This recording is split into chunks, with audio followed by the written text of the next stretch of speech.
monsieur, bonjour et bienvenue dans le JT de la Revue Fiduciaire. On découvre tout de suite les titres de ce lundi 31 janvier. Usurpation de l'identité de la DGFiP, retour des règles dérogatoires de tenue des assemblées et passe vaccinal depuis le 24 janvier.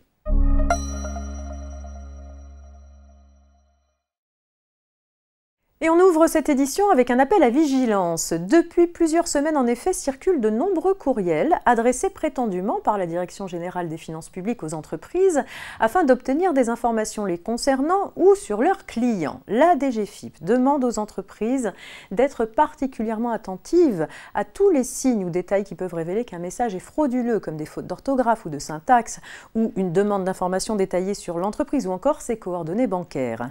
La DGFiP signale également des tentative d'escroquerie par téléphone consistant à remplacer le numéro de téléphone de l'émetteur de l'appel par celui de la DGFiP afin de duper le destinataire.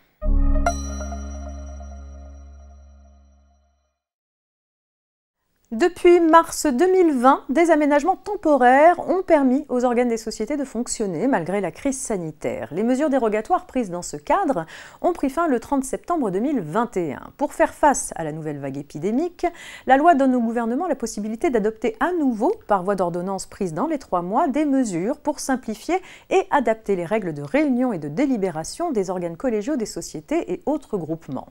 En attendant l'adoption d'une future ordonnance, certains assouplissements sont d'ores et déjà votés. La délibération à distance des organes collégiaux est ainsi autorisée par conférence téléphonique ou audiovisuelle sans qu'une clause des statuts ou du règlement intérieur soit nécessaire ni ne puisse s'y opposer. Il en va de même pour le recours à la consultation écrite pour la prise de décision des organes collégiaux. Ces aménagements sont applicables jusqu'au 31 juillet 2022, quel que soit l'objet de la décision sur laquelle l'organe est appelé à statuer.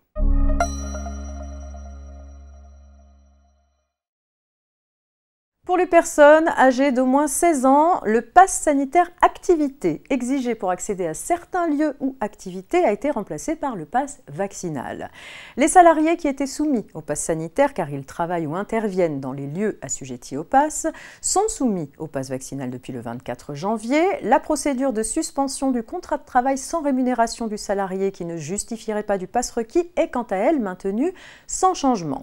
L'employeur peut demander à vérifier que le salarié a bien son pass vaccinal lorsque c'est nécessaire. S'il a des raisons sérieuses de penser que le pass présenté n'est pas celui de la personne qui le présente, il peut demander à voir un document officiel comportant une photographie afin de vérifier la concordance des éléments d'identité.